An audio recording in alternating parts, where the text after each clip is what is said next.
चलिए दोस्तों आगे शुरू करते हैं। 51st क्वेश्चन उठाते हैं, यहां पे देखते हैं क्या डिमांड कर रहा है एग्जामिनर हमसे। सो ये पूछ रहे हैं कि which one of the following are envisaged by right against exploitation की बात हो रही है यहां पे। ठीक, अबॉलिशन ऑफ अनटचेबिलिटी, ये तो इक्वालिटी प्रिंसिपल्स में काउंट होता है, तो ये आपका हट जाएगा यहां पे। Prohibition of human rights, sorry human trafficking and force labours, ये बिल्कुल इसके अंदर इंक्लूड हम करते हैं। Prohibition of employment of children in factories and mines, ये भी इंक्लूड किया जाता है। और वही बात चौथे आप पॉइंट की करें तो protection of interest of minorities, ये इसके लिए आर्टिकल 2930 जो है वो अलग से बना रखा है हमारे यहाँ पे, तो वो राइट अगेंस्ट एक्सप्लॉयटेशन में काउंट नहीं होता है, तो आप ये हटा देंगे। अच्छा, फर्स्ट भी हट जाएगा और आपका जो आंसर बचेगा वो बी होगा, 2 एंड सी, ह्यूमन ट्रैफिकिंग और यहां पे employment of children in factory, वो चीज आप एक्सप्लॉयटेशन वाले पॉइंट में लेके चलते हैं। अब इसके अंदर 52nd क्वेश्चन के ऊपर हम देखेंगे क्या डिमांड कर रहे हैं। तो ये कह रहे हैं कि कांग्रेस सोशलिस्ट पार्टी, अब ये कांग्रेस के अंदर ही एक छोटा आप विंग बोल सकते हैं जो सोशल इंक्लिनेशन रखते थे, तो जयप्रकाश नारायण साहब ने जो है इसको फॉर्म किया था। अब एग्जामिनर ने कैसे ट्विस्ट किया है देखिए, यहां मेंशन है जनवरी का महीना, लेकिन ये मई के महीने में जो है ये बनाई गई थी। ठीक, तो इस वजह से ये गलत हो जाती है। सेकंड स्टेटमेंट देखिए, ये कह रहे हैं कि Jawaharlal Nehru formally joined this party, नहीं उन्होंने ज्वाइन नहीं की थी, वो सिंपैथाइज जरूर करते थे सोशलिज्म के साथ और इस पार्टी के कॉज के साथ भी सिंपैथाइज करते थे, लेकिन उन्होंने इसे ज्वाइन नहीं किया था। तो दोनों स्टेटमेंट कहीं ना कहीं गलत हो जाती हैं, इसीलिए ए आपका आंसर हो गया यहां पे। अब अगले सवाल पे चलते हैं। 53rd क्वेश्चन है हमारा।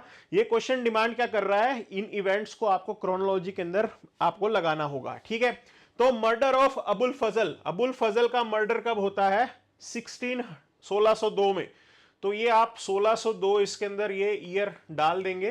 डेथ ऑफ शेख मुबारक, शेख मुबारक जो है ही was the father of Abul Fazl और ये 1593 में इनकी मृत्यु हुई थी, तो 1593 के अंदर आप इसको ऐसे मेंशन करेंगे। और डेथ ऑफ फैजी की बात करें तो फैजी स्कॉलर था और 1595, ठीक ये है 1595 हमने लिख दिया है यहां पे। और डेथ ऑफ दानियल, अकबर के बेटे जो है दानियल, उनकी डेथ 1604 के अंदर हुई है, तो काफी प्रिसाइज उन्होंने पूछा है यहां पे। अब अगर आप इसको ऑर्डर में चलेंगे, क्रोनोलॉजिकल ऑर्डर में बोला है उनको लगाने के लिए, ठीक, तो सबसे पहले इवेंट क्या हुआ, शेख मुबारक की मृत्यु हुई 1593 में, उसके बाद फैजी की मृत्यु हुई 1595 के अंदर, और फिर डेनियल की मृत्यु और अंत में फिर अबुल फजल की मृत्यु हुई और फिर उसके बाद डेनियल की मृत्यु जो है वो सबसे लास्ट में होती है। तो 4 लास्ट में आएगा और सबसे पहले हो रहा है second. So this is going to be your answer. ठीक, चलिए आगे बढ़ते हैं यहां पे 54th क्वेश्चन के ऊपर। ये कुछ एक इवेंट्स हैं और वही उन्होंने पूछा है कि क्रोनोलॉजिकल ऑर्डर में आप इसको लगाएंगे। अब देखिए 1939 के अंदर कांग्रेस की मिनिस्ट्रीज जो हैं वो रिजाइन कर देती हैं, तो कहानी यहां से शुरू हुई हमारे यहां पे। फिर 1940 के अंदर ही हमारे यहां पे होता है कांग्रेस का रामगढ़ सेशन, तो ये दूसरा पॉइंट हो गया। अब कहानी घूमेगी क्रिप्स मिशन ऑन लिनलिथगो के अगस्त ऑफर के अंदर। अगस्त ऑफर आपका आया था 1940 के अंदर, ठीक, और क्रिप्स मिशन जो है वो 1942 के अंदर, तो सबसे लास्ट में आपका क्रिप्स मिशन हुआ। तो अब 3 में हमें जो है सेकंड लास्ट में नजर आ रहा है। ठीक, सबसे पहले रेजिग्नेशन वाला पॉइंट, मतलब फर्स्ट वाला जिसमें सबसे पहले है, तो अपने पास ऑप्शन ही ये डी बचेगा। तो रेजिग्नेशन जो है रेजिग्नेशन सबसे पहले, मतलब डी सबसे पहले हो रहा है, तो 4 इसमें से आने की बात। और सबसे लास्ट में हो रहा है आपका जो हमने निकाला था क्रिप्स मिशन, तो 4 से शुरू होकर लास्ट में 2 बचेगा, ए इसका आंसर हो गया। ठीक, 4312 इसका आंसर बनेगा। सबसे पहले कांग्रेस ने रिजाइन किया और लास्ट में क्रिप्स मिशन आया, तो ये कहानी बनती है। तो आगे चलिए यहां पे 55th क्वेश्चन को देखेंगे। तो यहां पे लिस्ट 1 लिस्ट 2 दे रखी है, तो ये बुक्स हैं और ये इनके राइटर्स हैं। तो अब देखेंगे इसके अंदर हिंदू पॉलिटी लिखने वाले थे केपी जायसवाल, तो ये जुड़ेंगे यहां पे, ए के साथ 3 जुड़ गया। ठीक, फिर है वंडर दैट वाज इंडिया, ये है बशम साहब की लिखी गई किताब, तो बशम आप इसको जोड़ेंगे, वंडर दैट इज इंडिया, तो ये इसके साथ ही जुड़ जाता है। अब तीसरी किताब है introduction to the study of Indian history, ये डीडी गोसांबी, तो सी के साथ 1 जुड़ गया है। ठीक है, और चौथे के साथ ये डी के साथ चौथा रह गया, early history of India, Vincent Arthur Smith की है ये किताब। तो इस हिसाब को अगर हम जोड़ के देखें 3214 3214 डी इसका सही आंसर होगा। यहां पे ये सीक्वेंस जो है ये करेक्ट आ रहा है। अगला सवाल 56। अब ये कह रहे हैं इकोलॉजिकल नीश से रिलेटेड सवाल है और पूछ रहे हैं कि भाई नोट करेक्ट क्या है। ठीक है, अब इन्होंने सवाल में फर्स्ट स्टेटमेंट डाली है, number of species become large in ecological niche of the ecosystem if resources are sufficient. Yes, बिल्कुल सही बात है, नंबर जो है वो इंक्रीज होने लगता है। ठीक है ना। अब देखो एक कहानी समझ लो आप, एक और डी को स्टेटमेंट देखो आप, ए और डी को दोनों ही विरोधाभासी स्टेटमेंट है, दोनों में से एक सही होगा।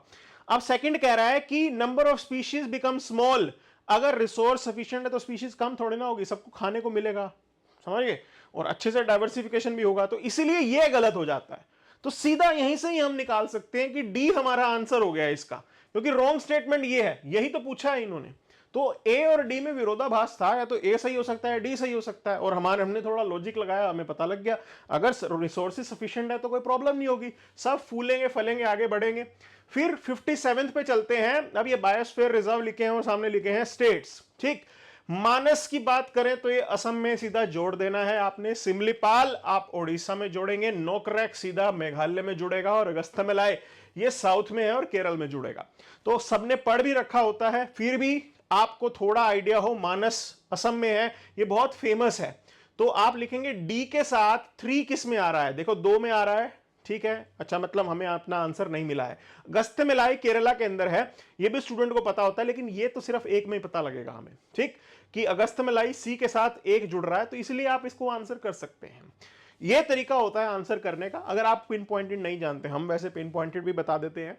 तो चलिए आगे 58 क्वेश्चन के ऊपर चलेंगे, और यहां पे बात चल रही है scientific investigation depends on commitment to practical ideas. ठीक, ये बात सही है, honesty is particularly important in science. बिल्कुल, साइंस झूठ पे नहीं टिक सकती, मिथ नहीं है साइंस, रियलिटी है। दोनों की दोनों स्टेटमेंट आपकी करेक्ट है, both the statements are correct, कोई इसमें विरोधाभास नहीं है। 59th पे चलते हैं। अब आपको इसमें correct order of plant species higher to lower में जाना है। अब ये देखो, ये की पॉइंट है, लोअर टू हायर में उल्टा हो जाता है, हायर टू लोअर में। तो सबसे ऊपर होता है किंगडम, फिर होता है फाइलम, क्लास, और सबसे नीचे होता है ऑर्डर। ये तरीका है, सी इसका आंसर है। ठीक है जी, बिल्कुल आसानी से हम इसको कर सकते हैं। सबसे ऊपर आप देखेंगे तो हाईएस्ट रैंक किंगडम को दे रखी होती है, उसके नीचे सब डिविजन्स होते हैं, वो सब डिविजन्स कुछ नहीं होते हैं, वो आपके फाइलम होते हैं। उसके नीचे क्लास होते हैं, फाइलम के नीचे और हमने सब डिवीजन कर दिया, वो बन गए क्लास, और क्लास के नीचे आपका ऑर्डर आता है। अब 60th क्वेश्चन पे चलते हैं। With reference to anti Maoist operation, जो कि अप्रैल 2024 के अंदर हुआ था, कहां पे करवाया गया था उसकी बात चल रही है ये। तो ये महाराष्ट्र के गढ़चिरौली में ही हुआ था, बॉर्डरिंग एरिया है, छत्तीसगढ़ का एरिया आसपास लगता है, वहीं पे ही यू हुआ था। अब ये कह रहे हैं this operation was launched by BSF और डिस्ट्रिक्ट रिजर्व गार्ड्स। अब मैं आपको एक चीज बता दूं, C60 करके महाराष्ट्र पुलिस का एक स्पेशल विंग है जो एंटी नक्सल ऑपरेशन करता है।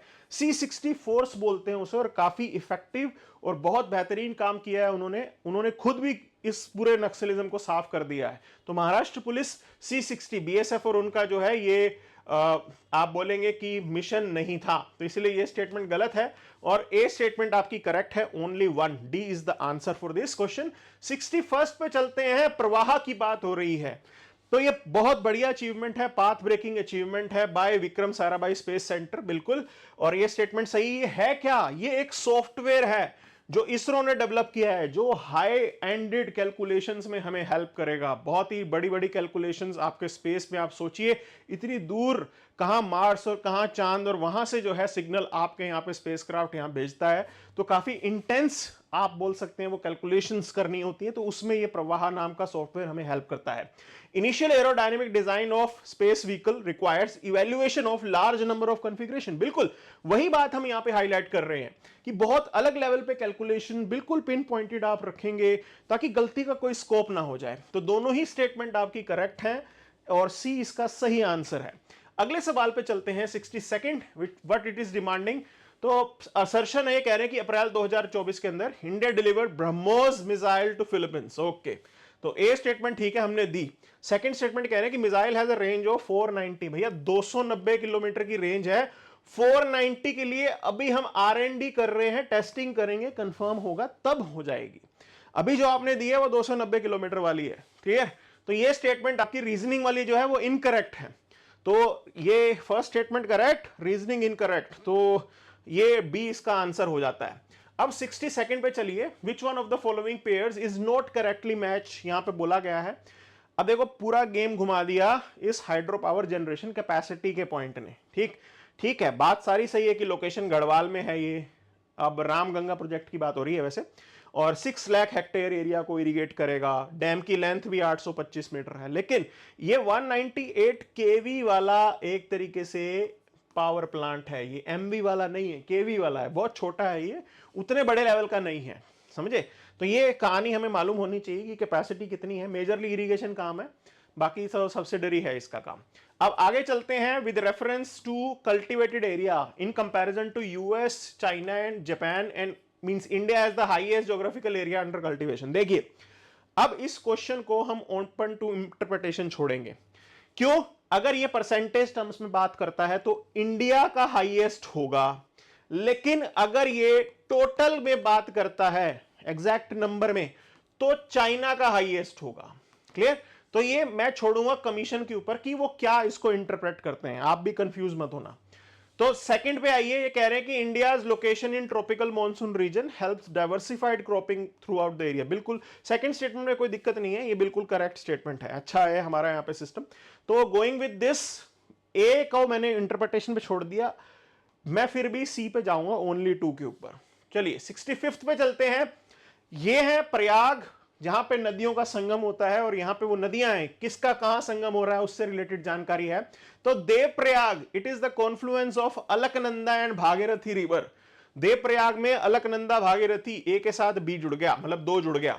रुद्रप्रयाग, अलकनंदा एंड मंदाकिनी रिवर, रुद्रप्रयाग में जुड़ रही हैं अलकनंदा और मंदाकिनी। कहां गई मंदाकिनी? ये रही अलकनंदा मंदाकिनी। क्लियर? ये रुद्रप्रयाग में जुड़ गई है, बी के साथ 4 जुड़ गया। कर्णप्रयाग की बात करें, अलकनंदा और पिंडर रिवर आके जुड़ रही हैं, अलकनंदा पिंडर ये आ गया ऊपर, ओके।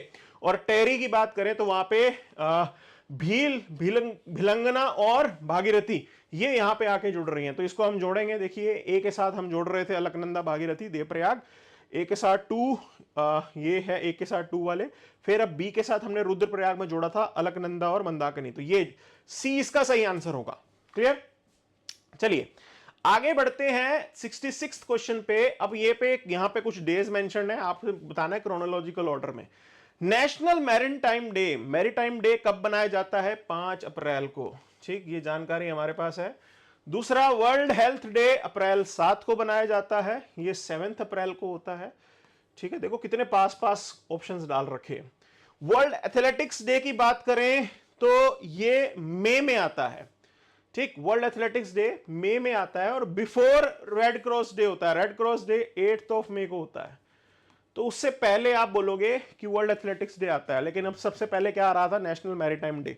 तो सबसे पहले तो नेशनल मैरीटाइम डे आया, फिर अप्रैल में ही वर्ल्ड हेल्थ डे आ गया, तो 2 के बाद 1, ये ए इसका आंसर होगा। ठीक, बिल्कुल पिन पॉइंटेड मालूम होना चाहिए। 67th पे चलेंगे, आर्यभट्ट अवार्ड, तो ये डॉक्टर सुब्बराव इनको मिला है आर्यभट्ट अवार्ड। ठीक, तो ए के साथ 3, लेकिन फिर भी आंसर नहीं मिला यहां पे। अब अमिताभ बच्चन को मिला लता दीनानाथ मंगेशकर अवार्ड, तो ये मिला है, सी के साथ 1 जुड़ रहा है, सी के साथ 1 इसमें आ रहा है। ठीक है, और ए के साथ जुड़ रहा था सी, ए के साथ सी जुड़ रहा था, सी के साथ 1 इसमें भी आ रहा था, इसमें भी आ रहा था, ए के साथ सी जुड़ रहा था, ये तो ये हो गया बी हमारा आंसर हो गया। बिल्कुल इसके साथ ही बनेगी बात हमारे यहाँ पे, और आगे जाने की बात ही नहीं। फिर भी हम बता देते हैं, Goldman environment award Alok Shukla को मिला है यहाँ पे। ठीक है, सो डी के साथ 4 ही आ रहा है, तो वो बन जाएगी बात, वो बिल्कुल बी इसका सही आंसर है 67th का। 68th पे चलेंगे, यहां पे विटामिन इनकी कमी से कौन सी बीमारी होती है? वो बहुत ही फेमस एरिया होता है जहां से सवाल आता ही आता है, बच्चे पढ़ते ही पढ़ते हैं, इसका मुझे लगता नहीं है गलत होना चाहिए। ए की कमी से ब्लाइंडनेस, आंखें खराब हो जाती हैं, और सी की कमी से स्कर्वी हो जाता है, जख्म जो है वो भरते नहीं है यहाँ पे। ठीक, तो ये स्कर्वी हो गया, मसूड़ों के आसपास जो है वो काफी खून और ब्लीडिंग आनी शुरू हो जाती है, वो सब होता है इसमें। तो अगर आप ए के साथ 2 जोड़ेंगे, ए के साथ 2 जोड़ेंगे सी के साथ आपने 4 जोड़ा तो आंसर ही आ गया सीधा, ठीक है। बाकी फिर भी विटामिन बी से बेरी इसकी कमी से वाइडी बेरी हो जाता है और डी की कमी से आप बोलेंगे रिकेट्स हो जाता है, ठीक है। तो ये हमें बिल्कुल पिन पॉइंटेडली स्टूडेंट्स को पता होना चाहिए, ये गलत होने के चांसेस इसमें कम होते हैं। चलिए आगे चलते हैं, यहाँ पे कैनाल्स की बात की जा रही है और ये कौन सी रिवर के साथ एसोसिएटेड है। तो इंदिरा गांधी कैनाल जो है वो बेसिकली D3 के साथ एसोसिएटेड है, ठीक है। और हरियाणा, पंजाब, राजस्थान 3 स्टेट्स को जो है ये पानी देती है। स्पेसिफिकली राजस्थान की रिक्वायरमेंट के लिए बनाई गई थी, लेकिन थोड़ा बहुत पानी सब लोग इसको यूज कर लेते हैं। तो डी के साथ 3 जुड़ना सिर्फ एक ही इसमें है, तो डी इसका आंसर होगा, ठीक है। बाकी देख लेते हैं, सरहिंद जो कैनाल है वो आपकी सतलुज से एसोसिएटेड है, तो बी के साथ 1 इधर ही आ रहा है, मतलब यही आंसर होगा, डी इसका आंसर होगा। तो हम ज्यादा डिबेट में नहीं जाएंगे, बिल्कुल एज इट इज जो है आप इसको निकाल सकते हैं। चलिए 70th क्वेश्चन पे चलते हैं। अब ये बात हो रही है क्रॉपिंग परसेंटेज को लेकर, पैटर्न को लेकर, किसके राइस की बात हो रही है यहाँ पे, ठीक। तो ये कह रहे हैं कि बिहार के अंदर 15.7% राइस जो है पूरे हमारे यहाँ पे प्रोडक्शन, उसका 15.7% क्या बिहार से आता है। देखिए सबसे ज्यादा राइस आ रहा है वेस्ट बंगाल से, वहां पे 3 फसल साल की राइस की निकल जाती हैं। काफी उपजाऊ एरिया है, पानी बहुत है वहां पे, और वहां पे भी वो आप मतलब 13% अगर बंगाल का सबसे ज्यादा है तो 15% बिहार का कैसे हो सकता है, तो ये नहीं संभव, ठीक। इसलिए यही स्टेटमेंट करेक्ट नहीं है, यहीं से आप निकाल सकते हैं इसको। तो जैसा मैंने बताया 3 टाइम्स निकलती है वेस्ट बंगाल में फसल, बहुत बढ़िया, और असम में भी, असम के भी कुछ एरिया में ऐसा ही होता है। तो इस हिसाब से चलेंगे, बिहार का कंट्रीब्यूशन 13% समथिंग होगा। नोट करेक्टली मैं ढूंढना था, तो ए ही हमारे आंसर मिल जाएगा, हमें आगे जाने की जरूरत ही नहीं है, ठीक। अगले सवाल पे 71वें क्वेश्चन पे चलेंगे। Consider the following statement with reference to cotton crop की बात हो रही है, खरीफ क्रॉप आप इसे लगा सकते हैं बिल्कुल। थोड़े बहुत एरिया में ये है, विंटर्स में भी लगती होगी, लेकिन मेजरली आप इसको खरीफ के साथ एसोसिएट करेंगे। Cotton crop requires moderate amount of rainfall, ज्यादा पानी नहीं चाहिए, 50 to 75 में बात बन जाती है, ठीक। तो हम इस पे जाएंगे, बी इसका सही आंसर होगा। वैसे किताब में अगर आप जाएंगे, इंटरनेट पे जाएंगे, वहां पे 50 से 100 दे रखा होगा, तो हम बेस्ट बेट लेते हैं, 50 से 75 हमारे ऑप्शन में है, तो इसलिए हमने यहां से उठा लिया इसे, ठीक। 72nd पे चलते हैं। अब ये कह रहे हैं कि रेड सॉयल सेकंड लार्जेस्ट है, एलुवियल सॉयल सबसे ज्यादा है, उसके बाद रेड सॉयल ही है, बिल्कुल सही बात है। फिर कह रहे हैं कि red soil surrounds the black soil in south and east north direction, बिल्कुल सही बात है। तो हमारे यहाँ पे डेक्कन प्लेटू है, उसके आसपास के एरिया में रेड सॉयल जो है बिल्कुल है यहाँ पे। अब बिल्कुल ये सही एक रीजन है, क्योंकि ये सेकंड नंबर पे हमने रेड बताया था, एलुवियल हमारे यहाँ पे नॉर्दर्न गंगेटिक प्लेन्स वगैरह में मिलती है, और ये बिल्कुल इसका करेक्ट एक्सप्लेनेशन भी होगा, तो सही बात है। और आप देखेंगे इस हिसाब से इसका आंसर जो है बी बन रहा है। 73rd पे बात करते हैं, which indicators are used in human development index, ठीक। अब देखो एनवायरनमेंट की पड़ी किसको है पूरी दुनिया में, अगर सब लोग एनवायरनमेंट की परवाह करते तो अब तक बात बन ना जाती।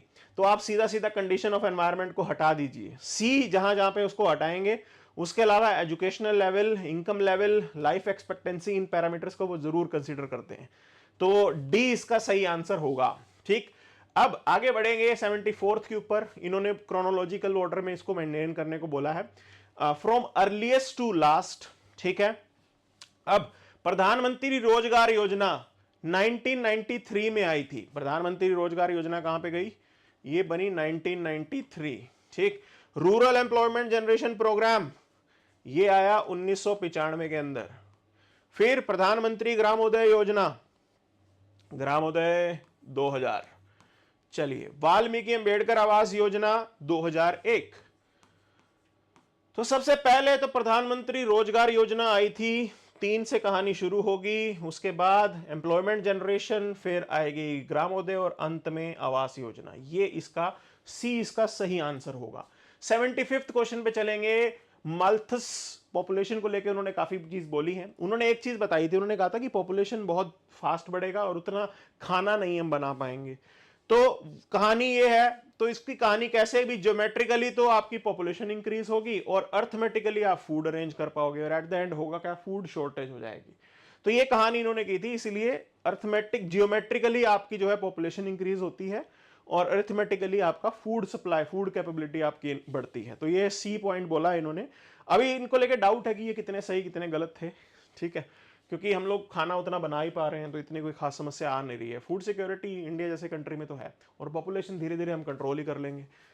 अब योजना नेम और उससे पहले किस तारीख को वो आई थी, देखिए प्रधानमंत्री आवास योजना ग्रामीण नवंबर 2016, ठीक है, ये नवंबर 2016। जल जीवन मिशन अगस्त 2019, ये अगस्त के मंथ में आई थी, 19 में आई थी। और स्वच्छ भारत मिशन तो शुरू शुरू में मोदी जी ने अनाउंस कर दिया था, तो ये आप अक्टूबर 2014 में लेके जाएंगे। और प्रधानमंत्री उज्ज्वला योजना ये आपकी है 2016 की, ठीक है, तो ये मई 2016 की है। तो ये क्रोनोलॉजी है जो बिल्कुल सेट बैठती है हमारी, इस हिसाब से आप इसको लगा सकते हैं। हमने पिन पॉइंटेड आपको बता दिया। आगे चलेंगे 77th के ऊपर, which one of the following is are stated in the constitution. अब देखिए president shall not be a member of either house of parliament, बिल्कुल ये स्टेटमेंट आपकी सही है। दूसरा कह रहा है कि parliament shell consist of president and both the houses, बिल्कुल। अगर आप कंप्लीट डेफिनेशन पे जाओगे तो यही है, यही बता रखा है, ठीक है ना, कि आर्टिकल 79 है हमारे कॉन्स्टिट्यूशन का जो इसके बारे में बात करता है, there shall be parliament which shall consist of president and 2 houses, बिल्कुल ये बात है, और बी इसका सही आंसर हो जाता है। अगले सवाल पे चलेंगे 78th पे, an amendment to the constitution of India can be initiated by. देखिए अब प्रेसिडेंट नहीं कर सकते, स्टेट लेजिस्लेचर नहीं कर सकते, ठीक है, लोकसभा या राज्यसभा का खेल है पूरा इसमें। ए इसका सही आंसर होगा, तो इसमें बिल्कुल भी कंफ्यूजन नहीं होना चाहिए। आर्टिकल 368 के अंडर ये जो है हमारे यहाँ पे कॉन्स्टिट्यूशन अमेंडमेंट का प्रावधान है, तो ये सारी बात है, ठीक है जी। अच्छा अब आगे बढ़ते हैं 79th पे, which one of the following is are functions of election commissioner of India. देखो इलेक्शन कमिश्नर का लोकसभा के स्पीकर के इलेक्शन में या डेप्यूटी चेयरमैन राज्यसभा के इलेक्शन के अंदर कोई ज्यूरिसडिक्शन नहीं होता है, ये बिल्कुल पॉइंट पता होना चाहिए। वो एक बार आपने इलेक्शन करवा के उनको बिठा दिया, फिर वो उनका लेना देना है, ठीक है ना। They are not, you can say, under the jurisdiction of election commission, this is the point, okay. फिर है conduct of election of municipal corporation municipality, ये तो स्टेट इलेक्शन कमीशन करता है, वो अलग एंटिटी है, आर्टिकल 243 के अंडर बना रखा है, तो वो अलग कहानी चलती है, उसके अंदर हमारे यहाँ पे कोई सेंट्रल इलेक्शन कमीशन का कोई लेना देना ही नहीं है। तो ये दोनों की दोनों स्टेटमेंट एक तरीके से गलत हो जाती हैं। फिर तीसरी आ रही है कि deciding on all doubts and disputes arising out of above election, तो वो मामला जो है वो डायरेक्टली नहीं जाता इनके पास, तो म्युनिसिपल और इंटरनल पार्लियामेंट्री इलेक्शन के मामलों में वो नहीं जाता है, मतलब म्युनिसिपल के डाउट इन इलेक्शन कमीशन के पास क्यों ही जाएंगे, तो वो चीज़ नहीं है, इसीलिए तीनों की तीनों स्टेटमेंट गलत है, ठीक है। तो बाकी जो ये करते हैं इलेक्शंस उसके मामले जो है इनके पास जरूर जाएंगे, वो भी मेंटेनेंस मैनेजमेंट को लेके बात होगी। तो अब विच one of the following is not correctly matched की बात हो रही है, तो यहाँ पे बात हो रही है अशोक मेहता कमेटी, पंचायती राज से रिलेटेड थी, ओके। 2 टियर पंचायती राज सिस्टम इन्होंने सजेस्ट किया था, तो वो तो है करेक्ट। अच्छा जीवी के राव कमेटी की बात करते हैं, तो जीवी के राव कमेटी नोट करेक्ट पूछा है ना, जीवी के Rao committee was concern with revitalising Panchayati Raj, planning की बात नहीं थी, ये भी पंचायती राज से ही रिलेटेड थी, ठीक है। और जीवी के राव कमेटी के रिकमेंडेशन पे ही 73rd और 74th अमेंडमेंट एक्ट का प्रोविजन था। इन्होंने बेसिकली कहा था कि यह पंचायत को ना कॉन्स्टिट्यूशनल स्टेटस दे दो, तो वो कहानी यहीं पे ही एक सिंघवी कमेटी थी और एक राव कमेटी थी, दोनों में से किसी ने सजेस्ट किया था। तो अशोक मेहत ये भी मतलब पंचायती राज लेवल पे थी, तो प्लानिंग एट ब्लॉक लेवल तो बिल्कुल ही नहीं, तो ये इसीलिए गलत हो गया ये, तो यही डिमांड में है, यही हमें आंसर में देना है वैसे, ठीक है। और संतनाम कमेटी आई थी एक पंचायती राज के फाइनेंसेस से रिलेटेड, ये स्टेटमेंट आपका सही है। 81st पे चलते हैं, which one of the following is not correctly match, उन्होंने पूछा है। तो अब देखिए आर्टिकल 153 ऑफिस ऑफ गवर्नर से है, बिल्कुल। आर्टिकल 155 ये अपॉइंटमेंट से रिलेटेड है, इसीलिए गलत हो गया। 155 number article appointment of the governor है कि प्रेसिडेंट साहब जो है वो अपॉइंट करेंगे, तो ये हमारा आंसर हो जाएगा। नोट करेक्टली मैच पूछा है ना, तो सबसे ऊपर तो नजर आपकी यहीं जानी चाहिए। अब आगे चलते हैं, लिस्ट 1 लिस्ट 2 करेक्ट आंसर बोल रहे हैं। ह्यूमन डेवलपमेंट रिपोर्ट कौन देता है?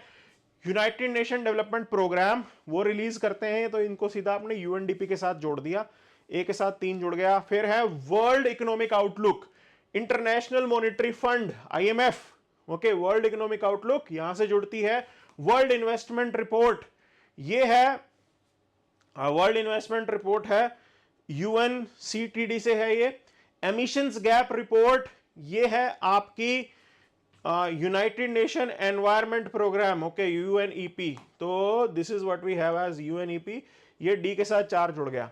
तो ये सिंपल सी एक्सप्लेनेशन है, सिंपल सी चीजें हैं, आप इसको देख सकते हैं, कर सकते हैं। 83rd पे चलते हैं। अब ये असर्शन और रीजनिंग है। इन्होंने कह दिया कि sustainable development was popularised by Brundtland report. बिल्कुल सही बात है, शुरुआत में इन्होंने कहा था कि होनी चाहिए। फिर सेकंड कह रहे हैं कि ये जो रिपोर्ट थी is known as the limits to growth. अब देखिए लिमिट्स टू ग्रोथ जो है ये अलग रिपोर्ट आई थी, ये सेपरेट रिपोर्ट थी, इसके साथ कोई लेना देना नहीं था इसका। क्लियर? तो ये पॉइंट होना चाहिए, ये क्लब ऑफ रोम से आई थी। तो ये कहानी दो अलग अलग है। तो आर जो है वो फॉल्स है और ए जो है वो करेक्ट है। ठीक है जी। तो ये इस तरीके से कहानी कर सकते हैं हम। 84th पे चलते हैं। ये इंडिविजुअल्स हैं, उन्होंने किस किस कंसेप्ट से रिलेटेड क्या बातें कही हैं वो है। मेडल की बात करते हैं तो ये इकोनॉमिक थ्योरी देते हैं और अंडर डेवलप्ड रीजन्स के साथ इन्होंने जो है आइडिया बताया। और इनकी एक खास चीजें इन्होंने कहा कि इंडिया जैसे कंट्री में या फिर अंडर डेवलप्ड वर्ल्ड में संस्कृताइजेशन ऑफ करप्शन हो चुका है, कि लोग इसको as a way of life accept करने लगे हैं और चल रहा है, मतलब ब्यूरोक्रेसी करप्ट हो गई, इस तरीके से इन्होंने बोला है वो है। ठीक है, तो ये कहानी हमें पता लग गई। और सेकंड स्टेटमेंट हिशमैन की है, स्ट्रेटजी ऑफ इकोनॉमिक डेवलपमेंट। ठीक, बिल्कुल वही। Called a strategic factor in economic development. और Adam Smith the wealth of nations. तो ये 1 2 3 4 ही बन रहा है, एक बार सीधा बी आंसर हो जाएगा, सीधा इसको आप वहां से कर सकते हो। 85th question, descending order of state population wise census 2011। अगर अगली बार आप यूपीपीसीएस दे रहे हो तो क्या पता नया डाटा आपके पास अवेलेबल हो। चलिए देते हैं, देखते हैं। तो सबसे ज्यादा पॉपुलेशन यूपी में है, फिर बिहार में है और फिर वेस्ट बंगाल में है और उसके बाद आता है आंध्र प्रदेश। ठीक, तो ये ऑर्डर बना 3142, 3142 सी आंसर है इसका। चलिए आगे बढ़ते हैं 86th के ऊपर। तो ये कह रहे हैं कि इकोनॉमिक सर्वे 2022-23 के अकॉर्डिंग गवर्नमेंट ऑफ इंडिया ने क्या स्टेप लिए ग्लोबल सप्लाई डिसरप्शन से डील करने के लिए। तो क्या किया इन्होंने, तो ये कह रहे हैं कि decreasing food and fertiliser subsidy. अरे क्राइसिस की सिचुएशन है, सब्सिडी कम नहीं की जाती, बढ़ाई जाती है, इसलिए गलत हो गया ये। सरकार कभी सोच ही नहीं सकती, तो सब्सिडी तो आपको इंक्रीज करनी पड़ेगी। क्लियर है ना? तो ये बिल्कुल कंट्रेरी है, उल्टा हो रहा है ये। फिर ये कह रहे हैं कि increasing taxes on fuel and imported products. पहले ही ग्लोबल सप्लाई चेन भिड़े हैं, सामान आ नहीं रहा है, ऊपर से आप टैक्स बढ़ा दोगे, ये भी गवर्नमेंट सोच नहीं सकती है। तो सरकार ने टैक्स को रिड्यूस किया था। ये इसका आंसर है बी, ओनली 3। चलिए 87th पे चलते हैं, प्रधानमंत्री श्रम योगी मान धन योजना। और अब देखो इन्होंने कहा है बेनिफिशियरी की तरफ से कितना पैसा देना पड़ेगा, रिटर्न में तो बहुत पैसा मिल जाएगा। देखिए अब ये बेनिफिशियरी की चॉइस है, कितना पैसा देना है कितना नहीं देना है। ये किस केस में है, प्रधानमंत्री श्रम योगी मानधन योजना के केस में। अपनी मर्जी से बेनिफिशियरी खुद डिजाइन करेगा, जो ज्यादा पैसे देगा उनको ज्यादा रिटर्न मिलेगा, सिंपल। अब दूसरा है यहां पे प्रधानमंत्री जीवन ज्योति योजना, जीवन ज्योति बीमा योजना। तो उसके अंदर सही वही कहानी है, 55 से लेके 200 रुपए पर मंथ आपको देना होगा। प्रधानमंत्री सुरक्षा बीमा योजना में 446 और अटल पेंशन में आप 20 रुपए पर ईयर देंगे। क्लियर? तो ये आपकी तरफ से कंट्रीब्यूशन जाएगा, उसके अकॉर्डिंग आप आगे चल सकते हैं। तो 88 पे चलते हैं, development is being defined as improving living standards and welfare. बिल्कुल सही। Growth in per capita income is not sufficient measure of development. बिल्कुल सही स्टेटमेंट है। अरे अगर आपके यहां पे एक जीडीपी तो बढ़ रही है लेकिन जॉबलेस ग्रोथ हो रही है तो उसका क्या फायदा। तो इसीलिए दोनों स्टेटमेंट बिल्कुल ही करेक्ट हैं। तो इसका सही एक्सप्लेनेशन भी यही है। क्लियर? तो this is the point and B is the answer for this. 89th पे चलते हैं। इन्होंने कहा कि following scheme launch by government, इसका क्रोनोलॉजिकल ऑर्डर बताइए। तो इंटीग्रेटेड रूरल डेवलपमेंट प्रोग्राम 1978-79 में आई थी। स्वर्ण जयंती ग्राम स्वरोजगार योजना 99 में आई थी। नेशनल रूरल एम्प्लॉयमेंट गारंटी योजना एमजी नरेगा 2005 में आई थी और प्रधानमंत्री जन योजना 2014 में आई थी। तो ये तो आप कर सकते हैं इसको। ठीक, तो ये पूरी कहानी हमने देख ली। यहां पे 90th क्वेश्चन पे चलते हैं। अब बात है सीरियल यील्ड। सीरियल यील्ड क्या होती है? It refers to amount of cereal produce per unit area of harvested land. ठीक, सेकंड स्टेटमेंट कह रहा है कि total production of cereal crop in a given country. तो देखिए फर्स्ट स्टेटमेंट करेक्ट है, सेकंड स्टेटमेंट करेक्ट नहीं है। सेकंड स्टेटमेंट के अंदर आप टोटल प्रोडक्शन नहीं ले रहे, यील्ड की बात हो रही है, तो कुछ particular area of harvested land में ही उसको कंसीडर किया जाता है। तो ओनली वन, डी इसका सही आंसर होगा, पहला स्टेटमेंट सही है। अगले पे चलते हैं 91st के ऊपर। Which one of the following statement is are true regarding trend of unemployment rate in India between July September. तो अनएम्प्लॉयमेंट रेट हमारे यहां पे कम हुआ है, it has declined, situation improve हो गई ना, ये चीज सही है, और रिमेंड सेम वाली गलत है। तो इसका आंसर, वैसे तो इसको करना बहुत आसान था कि second statement is true and first is false, B is the answer to this. 92nd पे चलते हैं। तो global multidimensional poverty index report की बात हो रही है, और यहां पे इन्होंने बोला है कि भैया कौन सा जो है यहाँ पे करेक्ट है।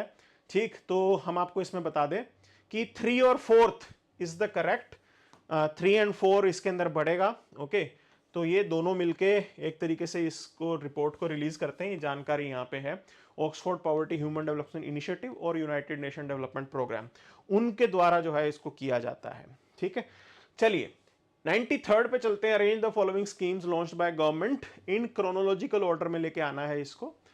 तो 2014 में आई स्वच्छ भारत अभियान, प्रधानमंत्री कौशल विकास योजना 2015 में आई, प्रधानमंत्री गरीब कल्याण योजना 2016 में आई, प्रधानमंत्री महिला शक्ति केंद्र स्कीम 2017 में आई। तो ये क्रोनोलॉजिकल ऑर्डर है 1 2 3 4 सीधा स्ट्रेट, तो डी इसका आंसर हो जाएगा। 94th पे चलते हैं। What does the intergovernmental panel on climate change emphasise. तो देखिए, ग्रेजुअल और लिमिटेड रिडक्शन इज इनफ, सवाल ही नहीं पैदा होता भैया, बहुत जल्दी से काम करने की जरूरत है। डीप रैपिड सस्टेन्ड रिडक्शन, यही सही है, सेकंड स्टेटमेंट सही है, ये चाहिए, तब जाके तो क्लाइमेट चेंज से आप बच पाएंगे, नहीं तो संभव ही नहीं होगा। थोड़ा लॉजिक लगाएंगे, उससे भी जो है ये आंसर हो जाएगा। चलिए 95th पे चलते हैं। Which one of the following is correct sequence of phases of biotic succession. Okay, तो पहले आप एक्सेसिस की बात कीजिए। This is the phase where species establish themselves in new habitat. भैया नए हैबिटेट में जाने से पहले कुछ छोड़ना भी तो पड़ेगा, तो सबसे पहले माइग्रेशन होगा ना, माइग्रेशन होगा, उसके बाद नई जगह जाके बसेंगे, वहां जाके नया इकोसिस्टम होगा, उससे रिएक्ट करेंगे। शुरू में सारी चीजें थोड़ा ना पसंद आएंगी, हवा बदलेगी, पानी बदलेगा, उससे रिएक्शन होगा, उस रिएक्शन के बाद धीरे धीरे आप स्टेबलाइज हो जाओगे। तो सी इसका सही आंसर है। ठीक है जी, शुरू में तो आपको जाना पड़ेगा, फिर चीजें हिलेंगी, आपके रिएक्शन होंगे, उसके बाद आप स्टेबलाइज हो जाओगे। 96 पे चलते हैं। Given following are two statement labelled as assertion और दूसरा है रीजनिंग। असर्शन की बात करें तो relative humidity decreases with increasing temperature. तो रिलेटिव ह्यूमिडिटी जो है ये स्टेटमेंट आपका एक तरीके से सही है, क्योंकि आप देखेंगे कि वाटर होल्डिंग कैपेसिटी जो है वो बढ़ जाती है। ठीक है ना, तो water vapour present to the maximum amount. अब as the temperature increases air capacity to hold also increases. ठीक, तो बिल्कुल सही है ये। और आप दूसरे पे चलेंगे तो रीजनिंग कह रहा है कि absolute humidity increases with increase in evaporation. Evaporation की कहानी समझ लो, जितना इवेपोरेट होता जाएगा उतनी ज्यादा एक तरीके से वाटर जो है वहां पे बढ़ता जाएगा। तो बिल्कुल सही है, ये स्टेटमेंट भी सही है। क्लियर, बट ये उसका कंप्लीट एक्सप्लेनेशन नहीं है, दोनों चीजें अलग अलग कहानियां कर रही हैं, तो उसका एक्सप्लेनेशन तो इसमें हम नहीं निकालेंगे, इसलिए बी इसका आंसर कर देंगे। 97th पे चलेंगे। ये कह रहे हैं कि करेक्टली मैच्ड क्या क्या है। ठीक है, अब देखो इसके अंदर कहानी पता होनी चाहिए आपको। तो पैक्नोलाइन की बात करें, दैट इज ओशन के अंदर होता है, where there is rapid change in water density. Depth के साथ वाटर डेंसिटी में रैपिड चेंज आता है, वहां पे ये कहानी बनती है। क्लियर, तो हमें सीधा सीधा हमारा आंसर ही मिल गया, ए इसका आंसर होगा। और बाकी कहानी ऐसे है। आगे चलते हैं 98th के ऊपर। तो यहां पे कुछ इंडिविजुअल हंगरी, डॉल्फ एंगलर, सीओ, सॉसर, आर्टिक टुंड्रा, ये कॉर्ड्स मेंशन्ड है। क्लियर, तो प्लांटिंग हेड की बात करें, it is associated with saucer. और क्रिफाइट स्टेफे की बात करें, ये आर्कटिक टुंड्रा के साथ एसोसिएटेड है। और वर्ल्ड फ्लोरल रीजन की बात करें, that is associated with Adolf Engler. Okay, so इस हिसाब से ये क्रोनोलॉजी है। And grassland is associated with Hungary. तो दिस इज डी का 1 हो गया। Okay, and if you go by this, C का हो गया 2, ओके एंड डी का 1 सी का 2, तो डी का 1 सी का 2 देर आर टू ऑप्शंस, अभी आगे जाना पड़ेगा हमें। तो प्लांटिंग हेल्थ की बात करें दैट इज एसोसिएटेड विद ए का 3, तो that is the point. Okay, तो इस तरीके से आप इस क्वेश्चन को कर सकते हैं। ए का 3 आ रहा है इसके अंदर, तो ये ए इसका आंसर हो जाएगा हमारा। चलिए 99th क्वेश्चन पे चलते हैं। The content of computer memory which is non volatile, permanent की बात कर रहे हैं तो वह रीड ओनली मेमोरी। क्लियर, वो परमानेंट होता है।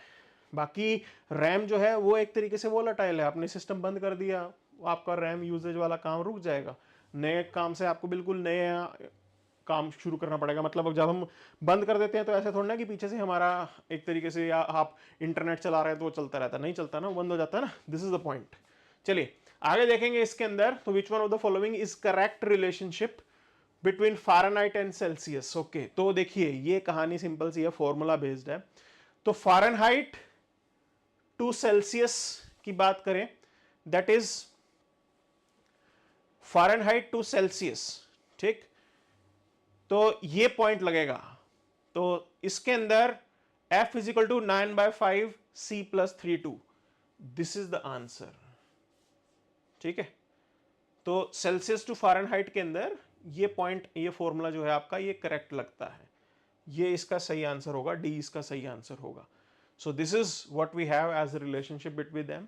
Stay tuned, stay connected, thank you very much.